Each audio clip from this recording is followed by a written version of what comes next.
Hello, everybody. Welcome. Hope you're all doing well out there. Having successfully kidnapped the Venezuelan president, Trump is now setting his sights on Greenland and Cuba. We'll be talking about that. Also, the anti-ICE protests across the country after the killing of an innocent, unarmed mother of three. We'll be talking about that. We'll be getting into a little bit about Israel's ongoing genocide in Gaza, so much more. All of that coming up. Please click thumbs up, click share, click subscribe, all those good things. It's a pleasure to see you all. I hope you enjoyed the latest episode of Unredacted tonight as well. But yes, I just put up a Substack column about how Trump is not going to stop unless we stop him. He has, like I said, successfully kidnapped the elected leader of Venezuela. This does not mean that the revolution in Venezuela is over. We discussed that a bunch on Friday as well. The Venezuelan people understand that they are part of an important socialist revolution that is not done. Whether the vice president now, which is now sworn in as the president of Venezuela, has to make certain oil deals with Trump in order to not be bombed into oblivion. That's unfortunately the world in which they live at the moment. But that does not mean that their revolution is done, and they understand that, and the mainstream media in the United States does not want to cover that aspect of it. But anyway, Trump is viewing this as a great success, right? He successfully violated international law, successfully kidnapped a man who was president of a sovereign nation with essentially no pushback, successfully did that with only a few injuries among the U.S. bloodbath crew that was sent in, successfully did all of that. So he's viewing this as a great success, and he's now moving on. And we'll talk about his meeting with the oil executives as well in a moment. But he's now moving on to, well, where else can I coup? Can I kidnap? Who can I destroy? And this is how a baby Hitler thinks, right? It's basically like, prove you can stop me, or I'm just going to steal all the resources, all the countries, all the anything that I can get my hands on. And I can't believe I didn't put this together earlier, but in the Substack column I just posted today, free to read, by the way, this is the first time I'd realized, and I don't know if others have realized this, and I was that Trump is a dictator who has the mental capacity of a toddler, like a tot. So he is literally a tater tot. For some odd reason, I had missed that until now. I don't know. And I'm sure I'm not the first to realize it, but that had eluded me. He is a literal tater tot. And he's like kind of the same color, like when you really get him that kind of golden orangey brown, like the good ones, right? It's pretty similar color to orange to Trump as well. All right, but here he is talking about Denmark. And for those of you who didn't see this comment, it's mind-blowing. But Trump says the most beautiful dumb things. Just there's beauty in idiocy. And so I want to show this. Sorry, it's the only version of it I could really find was on Facebook, and so it's tiny on the screen, but not as small as fucking Instagram. But here we go. Oh, or that's muted. The thing is, when you're doing that, when you're trying to play the video, you got to unmute it at like 3 different places. Anyway. And it muted it again. Oh, I see. See, every time I go back to the beginning, it remutes it. All right, let's try one more time. Nope. It's literally muting it as I click play every time. Not sure why. Okay. It actually will not play the volume. Because when I click play, it just, what the fuck? It just mutes it.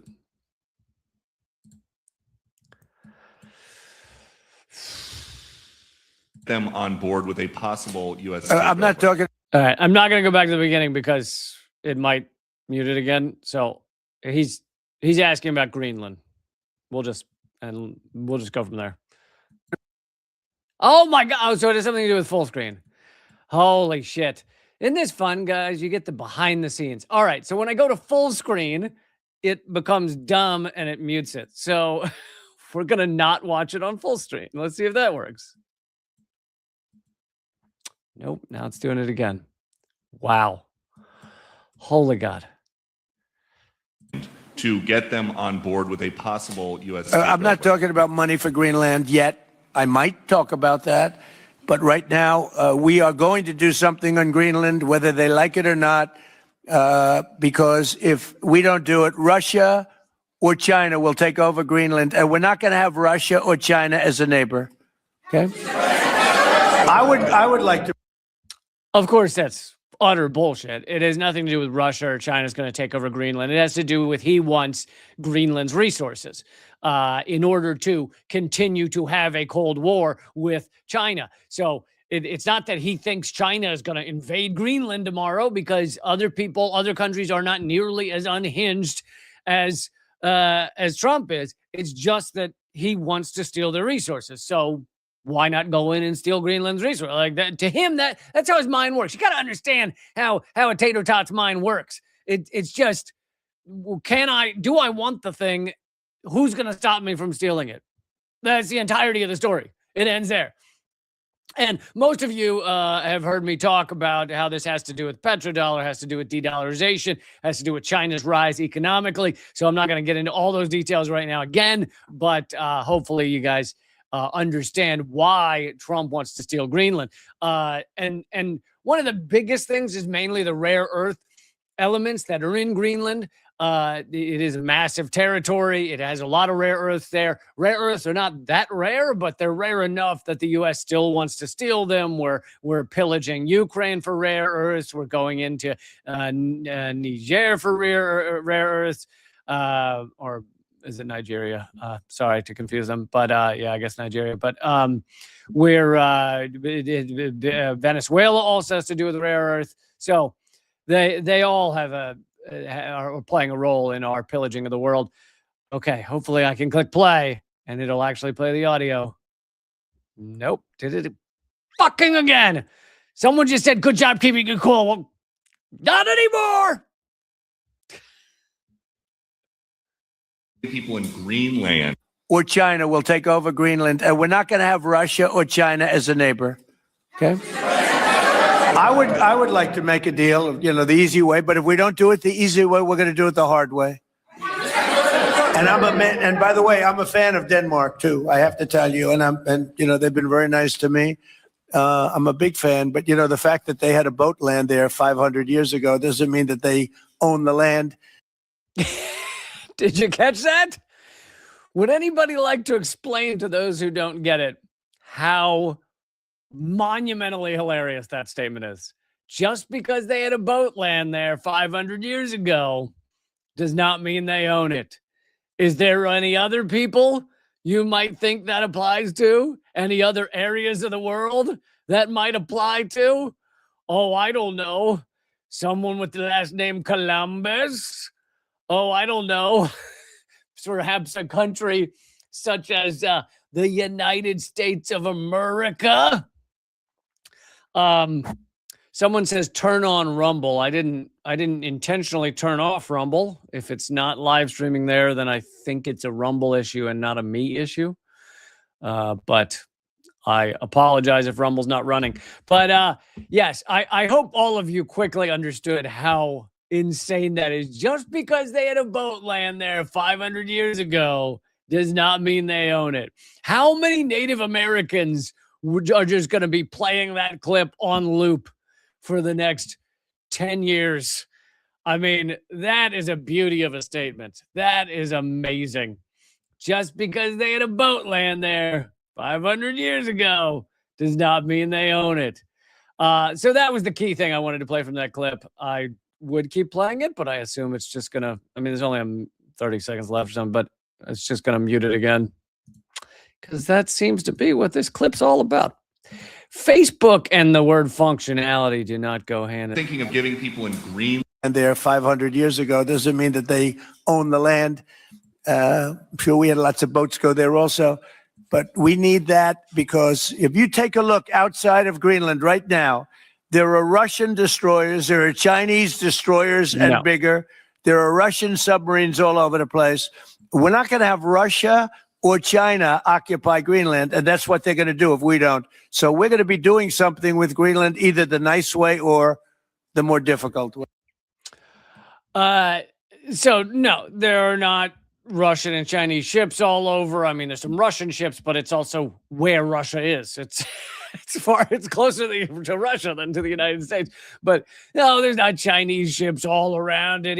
He's full of what they call in the biz shit is what he's full of. But everyone's just grown accustomed to that, right? It's Trump spews utter bullshit, and we all just go, "Oh no, he doesn't mean that." And you go, well, "Why do we even listen to him talking? If none of it, a certain percentage of it he means, but you don't know what's what, he literally." So the other day he said that he thinks he's going to get the beautiful military budget up to $1.5 trillion. Earlier in this same term, he said he was going to cut the military budget to half what it is, to $500 billion. So one day he's cutting it down to $500 billion. The next day we can get it up to $1.5 trillion. What changed? What exactly changed? So a few Democrats are actually speaking out about Tater Tot here. And anyway, here is Ted Lieu, Democrat in Congress, speaking about Trump's threats towards Greenland. If any military member, including the generals on down to enlisted members, if any of them participate in the use of military force against Greenland without congressional authorization, they are following illegal orders. That's simply a fact. So this is unusual for a few reasons. One is that the Democrats do not normally speak out against to tell the military not to listen to the president. That is incredibly rare. You got to assume that Trump is going to call this treason or high treason or whatever he'll call it. There's also the fact that Congress was supposedly supposed to. That's some good language right there. They were supposedly supposed to declare war, but they don't do that anymore. I mean, they essentially don't declare war at all. And even when they do, the president basically just does what he wants, bombs who he wants, kills who he wants. I mean, even in the first term, Trump assassinated Iran's top general without any congressional approval, Trump's bombing in, 6, 7 countries this past year, no congressional approval. The truth is Congress has completely given up most of the levers of power that made them a reason, an important entity to begin with. So he's right that if a military personnel, if the president gives an order that Congress is not approved in terms of invading a foreign country, and then the military shouldn't listen to it. But also, Congress no longer has really anything to do with war other than somewhat of the budget. But even that, Trump is kind of ripping out of the hands of Congress. So, however, I will say this is unusual because most Democrats do not even have this tiny little bit of spine. Like, yes, this is too little too late. Him giving a little press conference saying, hey, military, don't listen to this is not enough. But most Democrats are not even speaking out in that big of a way, or not telling our military not to listen to the president. But that's the point we should be at. Like, how many countries do we need to invade, bomb, destroy, kidnap their leaders before you actually have people in power, people in Congress saying, I think that you should not listen to this tater tot? Like, I think we've gotten to that point. But yeah, I both think it's an important thing to say, and I also think that it also just reminds me how insignificant Congress has become. They've just given away their power, and the main reason for that, like if you go back years and years, it's because they are the ruling elite as well. They are largely mega rich capitalists, so They're not there to check power. They're there to be part of power. They're there to be part of the oligarchy. A very small handful are outside of the oligarchy looking in, but for the most part, these are very rich people trying to defend their riches. So why would they be adversarial to a president rather than supporting the same capitalist shit show that the president stands for? So some of EU, speaking of people bowing down to the tater tots, the EU has bowed down to him, is basically just giving Trump anything he wants on the trade deals, etc.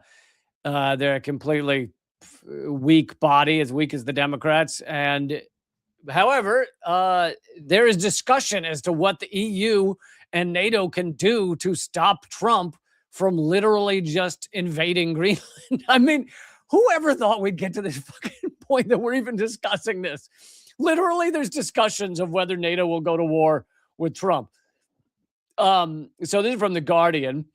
They say this puts the EU and NATO in a difficult spot. Greenland, a largely self-governing part of Denmark, is not a member of the bloc, but Denmark is, while the Arctic island is covered by the Defense Alliance's guarantees through Denmark membership, meaning Greenland is part of NATO because Denmark's part of NATO.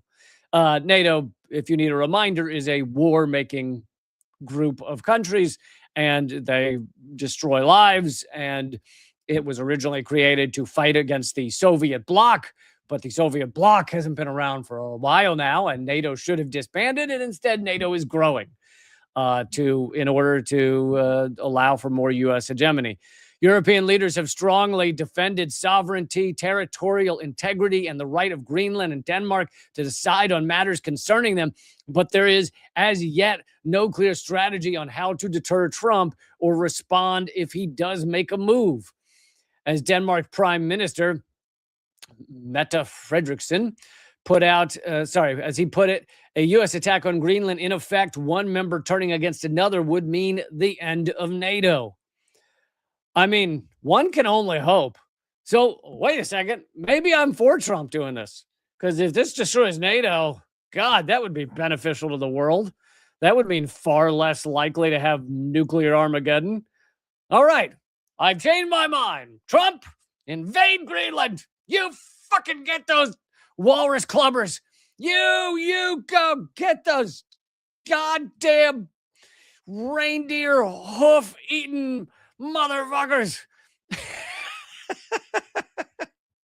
Because apparently it might rip up NATO. So that sounds, I'm all in. I'm sitting here with popcorn right now. Really? Gonna rip up NATO? Okay, let's see.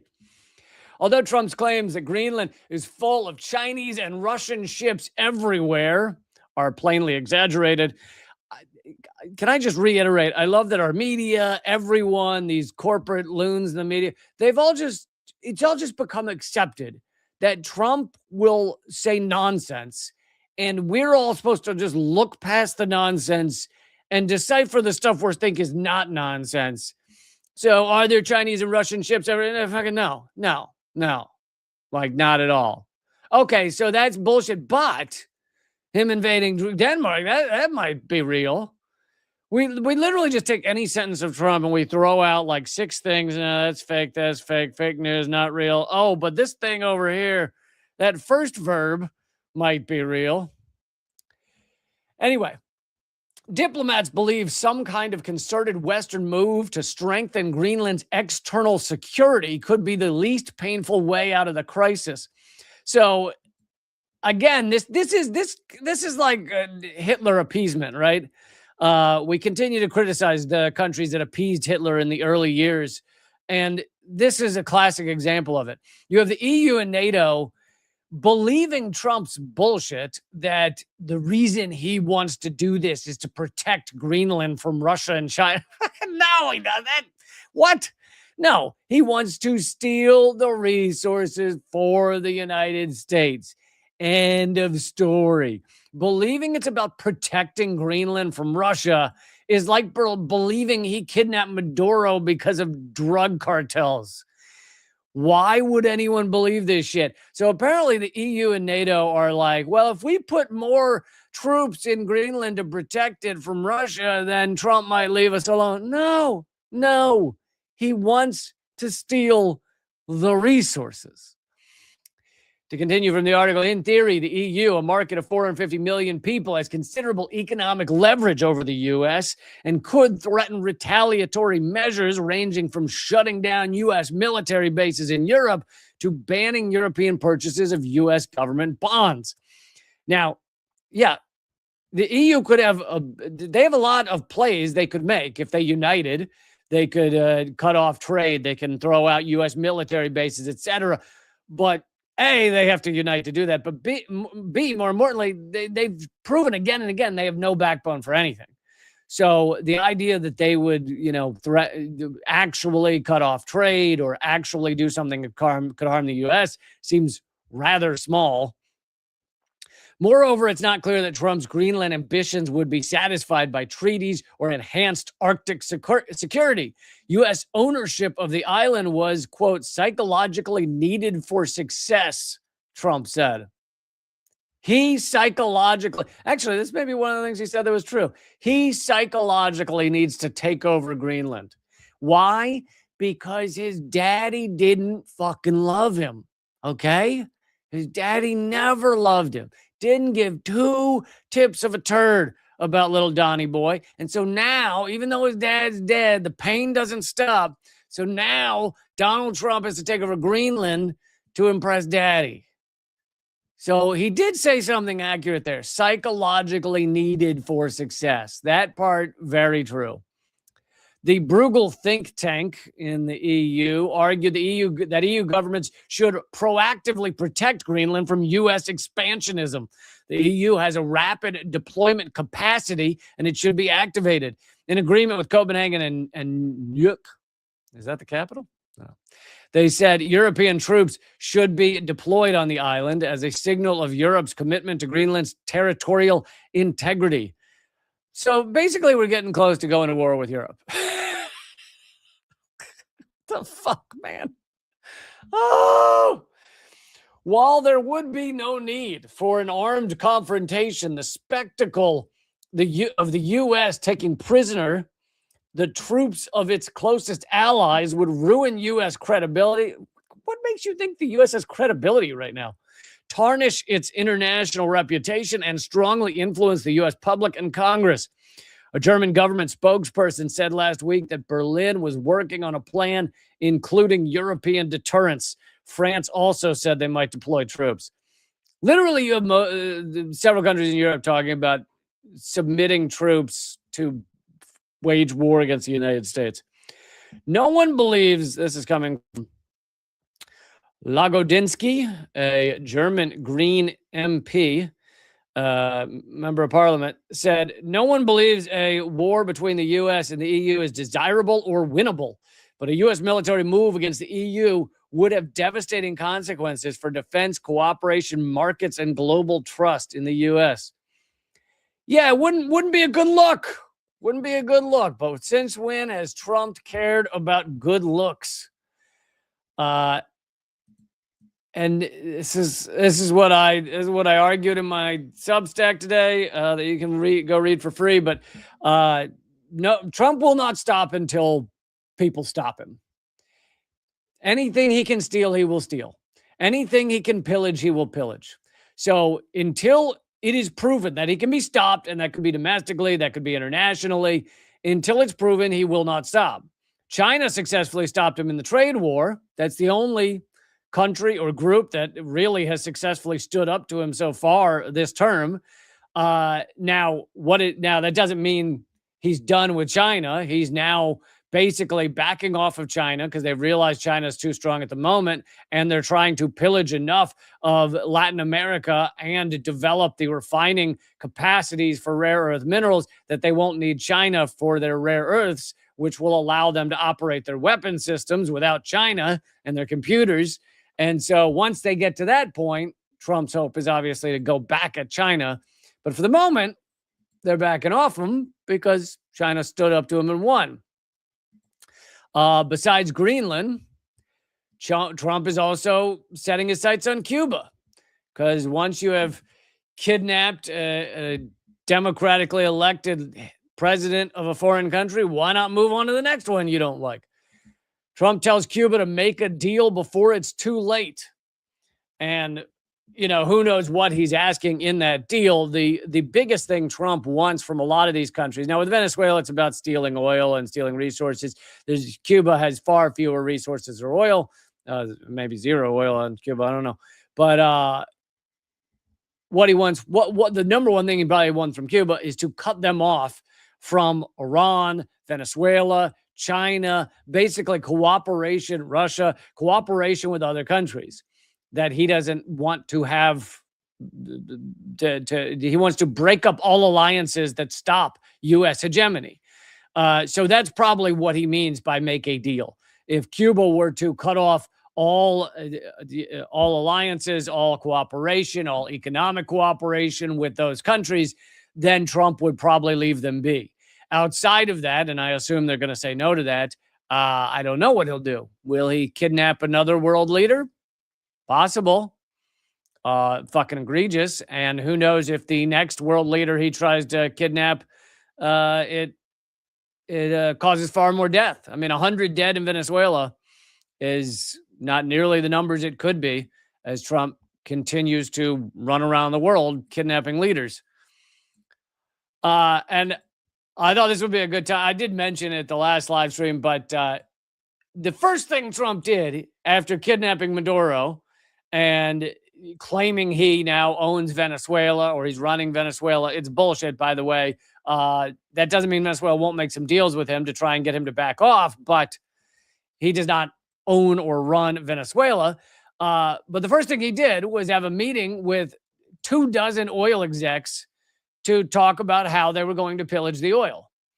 And kind of in a funny aspect of this meeting, several of the oil execs, although they want that oil in Venezuela, they said, like, we don't know if this is such a good idea without a full-fledged cooing of Venezuela. Like, they don't just want a deal. They want to see full-on regime change. This is from the Gray Zone. Exxon CEO Darren Woods is saying he wants what his company always sought in Venezuela but couldn't get. Laissez-faire laws guaranteeing maximum foreign plunder without having to pay back into the state. He's demanding full regime change. And, of course, he has a cute little way of saying it, but here he is basically saying that a deal with Venezuela is not enough. I want to see full regime change, or I want to see that country collapsed. With respect to Venezuela in particular, we have a very long history in Venezuela. In fact, we first got into Venezuela back in 1940s. We've had our... We first got into Venezuela, meaning we first started pillaging Venezuela in the 1940s when the oligarchs were in power. A lot easier to pillage a country when the ruling class is the rich who want to pillage it themselves. And so they're willing to do the pillaging with you and not give any of the money or the benefits to the people. And now that oligarchy in Venezuela, they're not in power. So they don't want to take all the money and the power and the resources from the people. Assets seized there twice. And so you get our assets seized there twice. So he's indignantly saying over the years, over the decades, we've had our assets, they've had their assets handed to them. They're just, another group came in and handed them their assets. By his assets, he means the infrastructure they put in to help pillage Venezuela was stolen from them. And they probably had certain amounts of oil warehoused in Venezuela, not yet out of the country. And that was, quote unquote, stolen from them. But of course, they were stealing it from Venezuela. This is basically like a thief.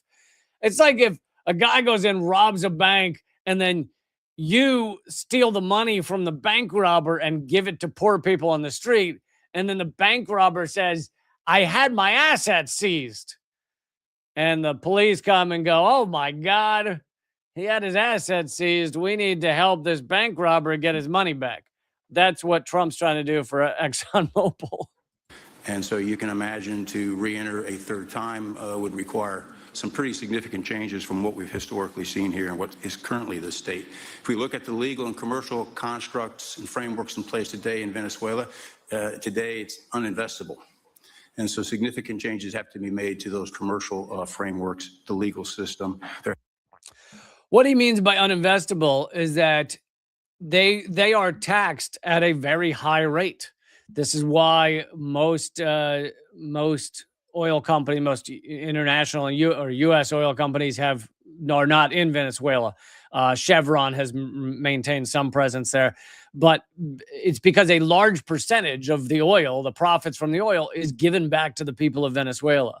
So unlike the United States, where oil companies can dig up oil, destroy communities, pollute the air, pollute the water, pollute the ground, kill endangered species, kill the land, kill the plants, and then make a grand profit and ultimately be taxed sometimes zero. If they successfully cook their books appropriately and say, oh, no, we actually had a loss this year, they can be taxed zero. Sometimes they'll be taxed at like 5%. Just tiny amounts so that they can make some gargantuan amount of money. That's not how it works in Venezuela. I don't know what the number is, but I'm sure it's very high that if they make a deal with Venezuela, they owe a lot of that money back to the people of Venezuela. Now, I don't know about you. Seems like that might be a fair deal because guess where that oil's coming from? Venezuela. So shouldn't the profits go back to the people of, wait for it, Venezuela? No, it should go to that one douchebag sitting right there in the $10,000 suit. It should all go to him. Absolutely. That one absolute dick helmet deserves it all. I don't see why not. Thank you, VC Nick, for supporting the show. Really appreciate it.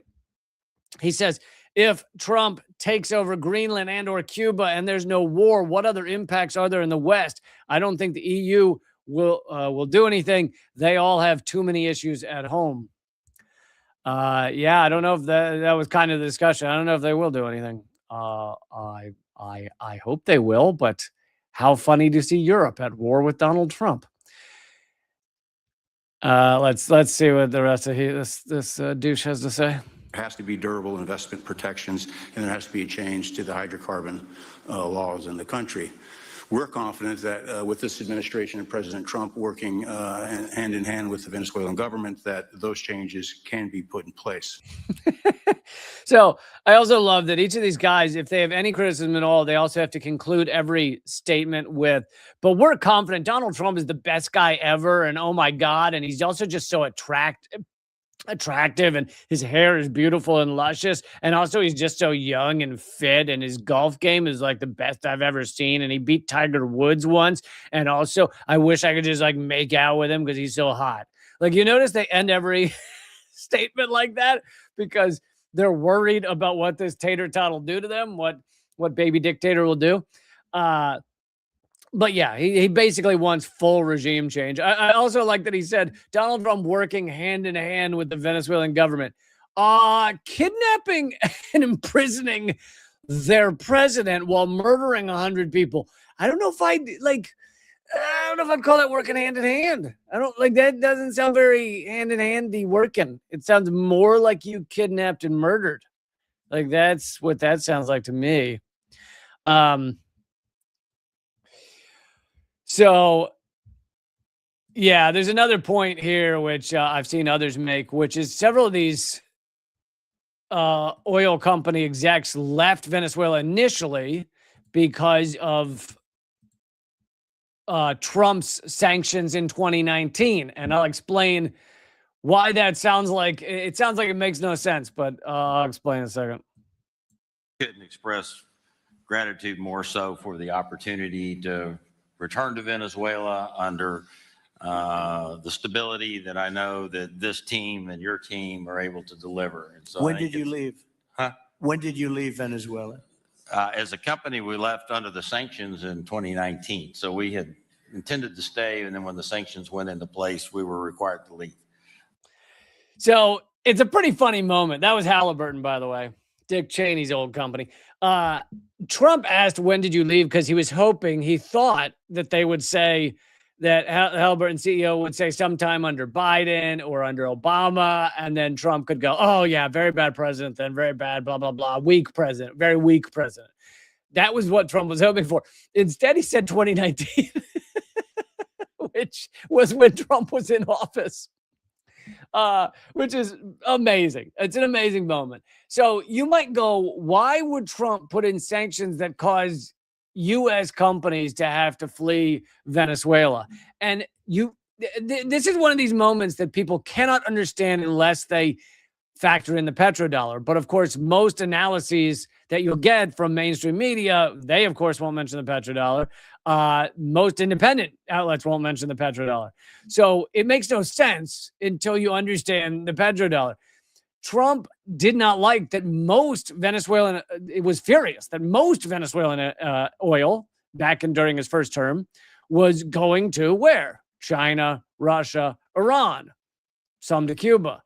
So he put even harsher sanctions on in order to cut off all of that, because he didn't care that much whether Halliburton got their oil or not. What he cared about was whether Venezuela was pumping most of their oil outside of the dollar.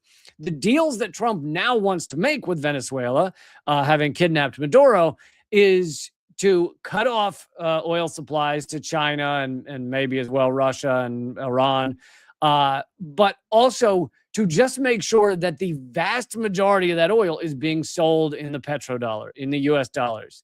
That is the crux of it all. And once you understand that, you can see like, oh yeah, sure, he'd love for Halliburton to steal the oil from Venezuela, but that is way down the rung of importance below. Is it being pumped? Is most of the oil being pumped in US dollars? But that still was a hilarious moment, because Trump totally thought he was going to get a gotcha to Biden or Obama or something. Yeah, you pulled out in 2008, 9 under Obama. Yeah, because weak president. That's what it was. And instead, the guy was like, "Oh, yeah, it was under you, Trump, that we pulled out of Venezuela." As I've said, Trump is, now that he's successfully kidnapped one world leader, he's now setting his sights on others. And here's another one. He has said about Colombia that military intervention in Colombia, which has a leftist leader, sounds good to me, quote unquote. A fascist dictator does not stop until he's forced to stop. That's how this works. That's how this always works. One last little note on these oil conferences that Trump had. For those of you who think that Tucker Carlson has become, the leader of those who understand what's really going on in America, and he actually, because he'll criticize Donald Trump, and he's one of us now. He gets it.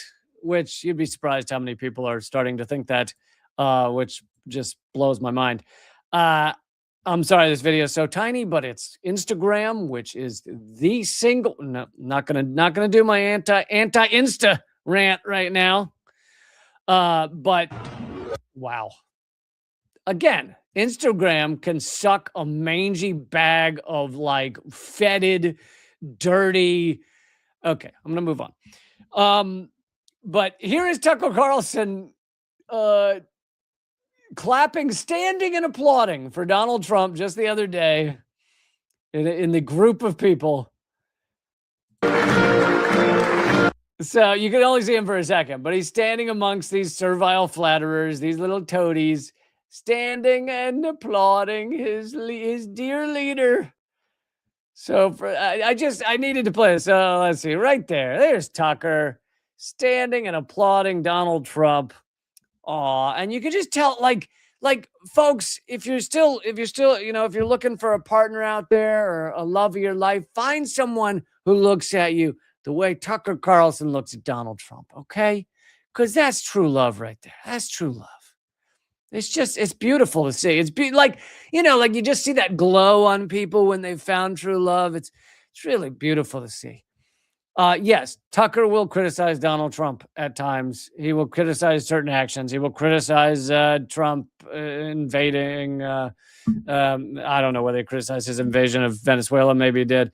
He'll criticize his various warlike behaviors, but he ain't anti-Trump. He's still, at the end of the day, still standing there, jacking him off under the table. So just know that. Okay, let's move on to all the ICE protests across the nation that happened this past weekend. Before I get to that, real quick, I think I'm going to play a clip of it at the end of this show. You might have heard me announce it a couple of months ago, but I performed live in New York City, did a brand new half hour of stand-up comedy. I actually have a video of that, and I am putting that video up for members at Substack and Locals and Patreon. So if you're a member on any of my platforms, a whopping 2 cups of coffee a month, then I'm putting up that full half-hour stand-up set in Brooklyn, New York. In it, I talk about my trip to Israel. I talk about my trip to Tibet and China. I also talk about Donald Trump and RFK and Israel in general. And anyway, get into all that. So that full half-hour stand-up set, uncut, uncensored, is available if you want to join up at leecamp.net, my Locals page, or reallycamp.substack.com. Or patreon.com/LeeCamp. Any of those will do. They all support the show. And, if you want to view it like downloading a film, like I want to pay for that one stand-up special, I don't want to be an ongoing member, you could just sign up for 1 month, and you could literally sign up for that day for $8, watch the video, and then cancel. So, maybe you'll choose to do it that way, but maybe you think you got those 2 coffees a month you could throw me to help keep my work going. That would be amazing. But I'm going to play a clip of that stand-up special at the end of today's show. All right, let's keep going here. Anti-ICE protests across the country after they shot, by the way, they murdered Renee Good, as most of you know. I covered that last week, but they also shot 2 other men in Portland, Oregon this past weekend. They killed another man not that long ago, but I think it didn't get any national coverage because he was a black man. And I guess I didn't even hear about it. I guess our nation doesn't care when a black man gets killed as opposed to a white woman. So there is that aspect of it. But there were nationwide anti-ICE protests calling for accountability after Renee Good's death. People took to the streets in cities across the country this weekend to protest the Trump administration's immigration enforcement tactics following the death of Renee Good, 37-year-old woman, a mother of 3 who was shot and killed simply for trying to move her car out of the way. At least 1,000 events across the U.S. Took place on Saturday and Sunday. Large crowds of demonstrators carried signs and shouted, "ICE out now." And for those of you regular listeners, watchers, by the way, this is all a podcast too. If you prefer podcasts, it's on Spotify called The Lee Camp Show. It's on other platforms called Moment of Clarity. I hope you'll look it up. But for those of you longtime viewers or listeners, you know my stance on protests. It's not that I'm opposed to protests. I just think they need to interrupt business. They need to interrupt the flow of things, or else they are just parades. Now, that being said, those parades are important for raising awareness. They can be important, especially for younger people or people just waking up to join groups. Organizing at those spaces is really important. So there are some important aspects to it. I just don't want people to think that this literally 1,000 protests, it says were planned, 1,000 events across the country, they don't change anything unless they create organizing that ultimately interrupts the flow of this machinery of fascism. That's the next step. Interrupt the machinery of fascism. That's when real change happens. So let's hope that these 1,000 protests actually did some of that.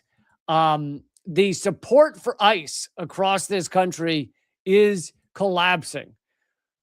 I personally big fan of ice in drinks, cocktails. I do like those, like when they have the really giant square ice cube in the cocktail. Although the one problem I have with it is when you see that in a glass, oh, it means that a cocktail's costing like 18 fucking dollars. Just for some odd reason, the moment the ice gets slightly larger than usual, and if it's shaped in an unusual way, like if it's an ice ball and like like a sphere, it's a nice sphere, then you're emptying your wallet. You're just take an extra shift, okay, down at the plant. If you see your cocktail has an unusual shaped ice cube, you are screwed. Like that is if you thought you were getting out of there for under $50 for a couple of drinks, then you are in trouble. So I have a problem with that kind of ice. I do like it. I like the big cube, but not with that kind of price tag attached. More Americans support abolishing ice now than ever before, polling data shows. More Americans support abolishing ice, according to new polling, than at any time in its history. Many people do not know ice was created in 2003. The United States had a massive police force before ICE was created. We have a massive police force now. We do not need ICE. ICE should be abolished again. It has only done horrible things to people's lives. 42% support getting rid of the agency, while 50% oppose doing so, a split of just 8 points. This represents, now that doesn't mean the whole 50% love what ICE is doing. It just means they don't support getting rid of it. That represents 42% versus 50%, represents a major shift from a year ago at the start of Trump's second term, when only 24% of Americans supported abolishing ICE. The 27 point, okay, so it's good to know we've got about 24% who were awake even before Trump's second term. That's, well, it's not that great, but it's something. The 27-point change over the past year comes as Trump uses the agency to terrorize immigrant communities. And I actually don't like that they said that there, because this is terrorizing all of us. Renee Good was not an immigrant community. She was not she was not part of an immigrant community. She was murdered by ICE. So the idea that this is only terrorizing immigrant communities is more of this bullshit that gets us to distance from each other. Oh, yeah, we're not part of it. It just terrorizes immigrant communities. Well, I don't really like immigrants, or I'm not one of the immigrants. So, that's okay. Go after them. Don't go after me. No, it terrorizes all of us. They terrorize all of us. The immigrant community, these stupid words, is part of our society. We are all part of these things mix, right? So it's kind of, and it's not like I've never used the term, but it's kind of ridiculous to say the black community. You're telling me black people never interact with white people in various cities, or yes, you can say that there maybe is some allegiance between certain groups or things like that, but to act like these are just, atomized, separate bubbles. Oh, the black community's over there and the immigrant community is over there. These things don't overlap at all. No, ICE terrorizes all of us. And it terrorizes our society. When you terrorize someone else, yeah, I haven't had an ICE agent hold a gun to my head. But guess what? As our society is shredded by this terrorism, by fascist police, it impacts even those of us who have never confronted an ICE officer. It impacts everyone. It is shredding what remains of any kind of societal contract between us. Thank you again, VC Nick, for supporting the show. Really appreciate it. VC Nick's talking about the World Cup coming and how ICE is used to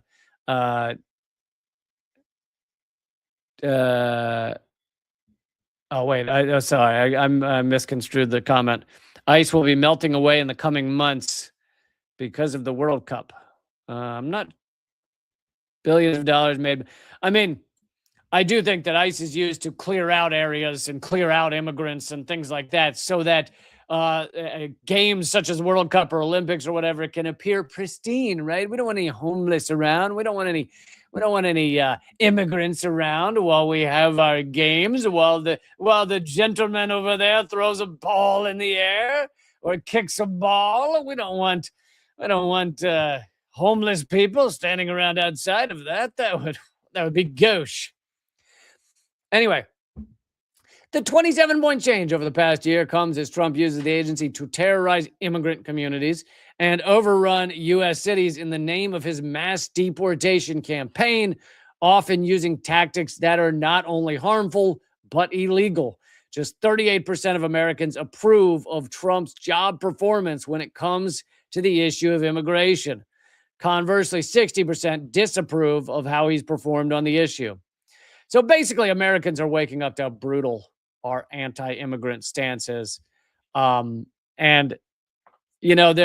they can't actually deport the millions that they're rounding up this quickly. There is a legal proceeding, even as Trump tries to skip most of the legal proceeding. He can't actually get out of all of them. So because there is a giant backlog of immigrants who have to go through the legal proceedings. Well, what do they do with people they've rounded up who have not gone through the proceedings? They put them in essentially concentration camps. This is why they've reopened the internment camps where they kept the Japanese. So there are millions, and it keeps growing, obviously, by the day, of immigrants that are being rounded up and just stuck in cages because they can't actually deal with the legal proceedings at that speed. 51% of Americans believe the tactics used by ICE agents are too forceful, with only a quarter of respondents, 27%, believing they are about right. All right, let's talk for a moment about the continuing protests in Iran. And I like to give you the stuff the mainstream media will not give you, and I will do that as well. But it also does seem that there has been a lot of death in these protests. The death is from Dropsite News. The death toll from Iran's nationwide protest crackdown has risen to at least 544 people. And Dropsite normally does very good work on this, so I'm trusting their numbers, including 496 protesters and 48 security force members, with more than 10,600 detained, according to U.S.-based group Human Rights Activists in Iran. Although, if that's where they're getting their numbers, I don't know if I trust that. But the Associated Press, however, said it cannot verify those numbers. And Iranian media says 109 security officials have been killed. They've also shut down a lot of the internet and phone lines have been cut off in Iran. But here's the part that you will not get from your mainstream media, which is these protests very well, first of all, as we covered the other day, they're largely caused because of economic issues. People are struggling economically in Iran. Why? Because there is a giant U.S. economic war on Iran. This was the goal of economic war by the United States. The goal was to try and create regime change by making people suffer, by making people poor, by making people hungry. This has been done many times in other countries. But on top of this being the result of U.S. economic war, you also have the fact that it has been revealed that a lot of the fervor, the online fervor for these protests has come from very large Israeli bot farms, Israeli internet efforts, the funding of these massive AI efforts to make it look like there is a major, a popular sentiment for regime change when it may have been much smaller than that. This doesn't mean that there's no one in Iran. I'm not saying there's no one in Iran who wants something different in Iran. I'm just saying Israel has been caught red-handed with massive bot farms trying to further these movements. And the U.S. has, created these kind of color revolutions many, many times. This is not new. In fact, they've done it in Iran before. So, okay, let's see. Yeah, and the Iranian authorities have accused Israel and hostile groups of fueling the unrest as security forces intensify the crackdown. One other aspect that you won't get from your mainstream media is you'll notice that when Iran has a protest like this, and there has been a lot of death, so if those numbers are even remotely accurate, then it's far more than your average U.S. protest. But you'll notice that there's 1,000 anti-ICE, anti-U.S. government protests. 1,000, not 1,000 protesters, 1,000 protests across the United States this weekend. You don't hear U.S. media going, so clearly the U.S. regime needs to resign and give up power because there have been large-scale protests. It's only the enemies of the U.S. where there are protests and the U.S. and mainstream media and Western media immediately say, well, the government should collapse. That should be the result. Just immediate collapsing of government. Let's see. Hold on. There's a little more from Drop Site News on Venezuela. They say U.S. Treasury Scott Bessent said the U.S. could lift additional sanctions on Venezuela as soon as next week to facilitate oil sales and help restart economic investment. Adding economic investment means pillaging of Venezuela. Adding the nearly $5 billion in Venezuela's frozen IMF funds. So these are $5 billion stolen by the U.S. and the IMF from Venezuela could be unlocked. So basically, if you let us, if you let us kidnap your president and then you let us steal your oil, we will return to you the $5 billion we stole. What a kind-hearted group of leaders we have in the United States, right? Okay, so little update there. And Trump, and also on the Iran protests, this is hilarious. Trump says he's ready to help as Iran unrest grows. And much like with the mafia, part of the reason the mafia would break one shopkeeper's legs who didn't want protection was to send a warning to all the other shopkeepers in the area. You're telling me word didn't get out? Hey, you say no to the mafia protection. You say no to giving them 20% a month, and you're going to get your knees broken.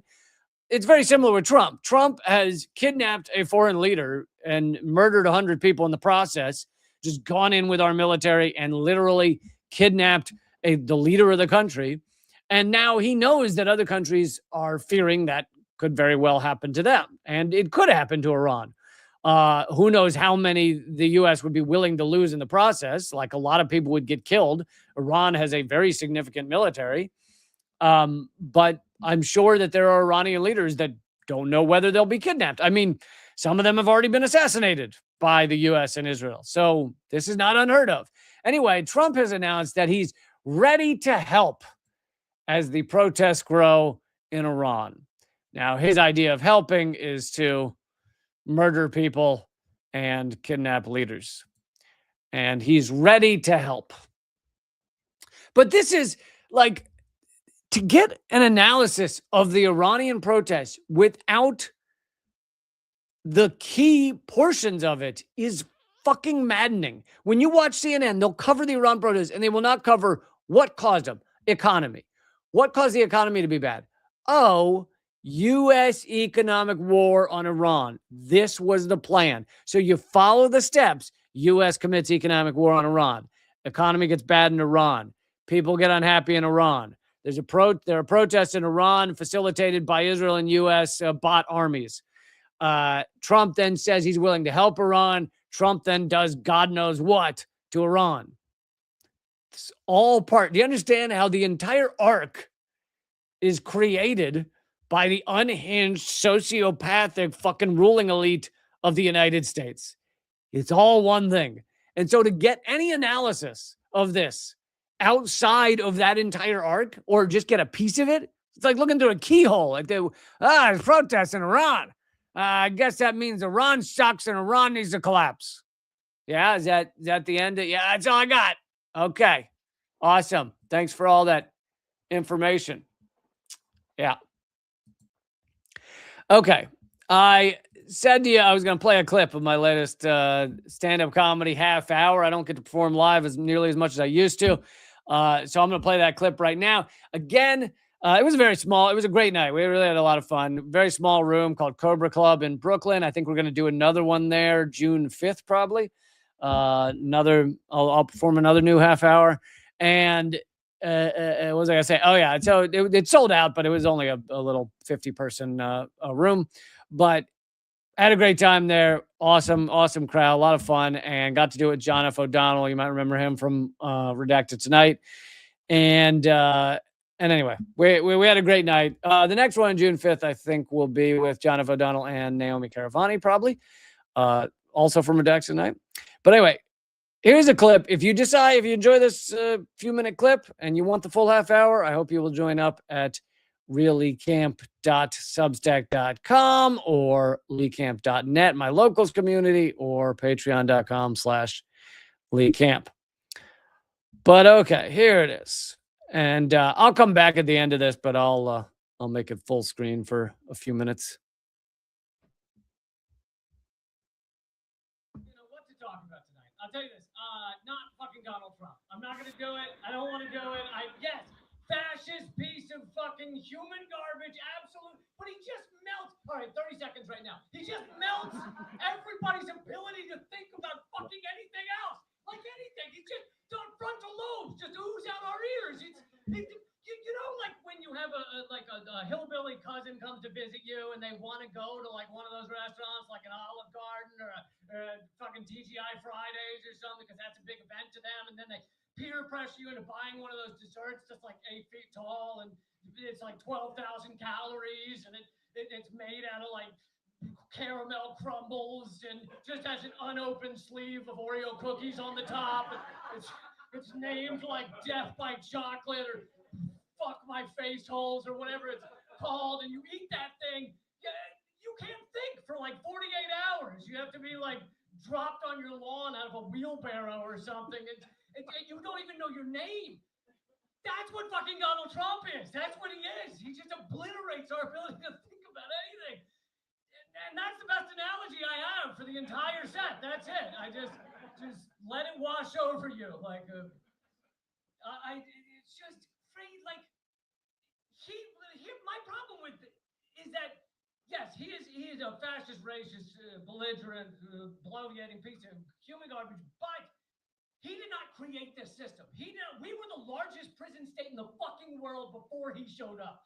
We killed 6 million people in the global war on terror before he showed up. He is vomited out of a fucked up empire that like acting like he is the only problem. He created it all. Would be like if your dog vomited on the carpet and you pointed at it and you were like, that is my dog. Like the vomit, there it is. And then people are like, no, the dog's there. That came out of the dog. It really did.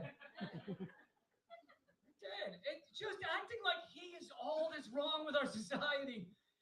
It's like someone thinking they're like saying, my whole life is going to be perfect if I just get this splitter out of my dick. And then a friend being like, well, okay, but I think, don't you think a bigger problem is you've been dry humping an unfinished oak cabinet for a year that you nicknamed Tina? Like, take the splitter out by all means, but unless you stop fucking the cabinet, it's going to be a chronic condition. All right, there we go. And I know some of you are saying the audio was too low, but that was as high as all of them would go. So I don't know why it was too low. There's not really a lot I could do there. But if you want to get the full thing, and obviously the audio will be far better when you are tapping directly into the source, man, you know? But yes, join up at reallycamp.substack.com or patreon.com/leecamp. Like I said, if you just want to see the stand-up half hour and you want to, you can sign up for $8 and then cancel after you watch it if you wanted to. But hopefully you'll choose to throw a couple of coffees a month away for this. I mean, not away. Don't throw in the garbage. Throw it to me, but not literal. I don't want like not on my face. Like the amount of a cup of the worth of a cup of coffee, or it's like It's like 1 beer a month. Honestly, maybe that's what I should say. The cost of 1 beer a month. Throw me 1 beer a month. It's honest. It's like 2/3 of a glass of wine at a restaurant. Throw me 2/3 of a glass of wine, not even the full fucking glass of wine. Throw me 2/3 of a glass of wine a month, and you'll get cool perks like that comedy half hour, but you'll also be supporting my show. All right. I will be back Wednesday. There's no government secrets, which means I have my live stream at 3 p.m. Eastern, noon Pacific, Wednesday. I hope you'll join me then. If you want more content right now, go watch Unredacted Tonight, new episode that has come out, and that's at youtube.com/moment of clarity. Or you can also go read my latest column at realecamp.substack.com. I will see you Wednesday. Keep fighting.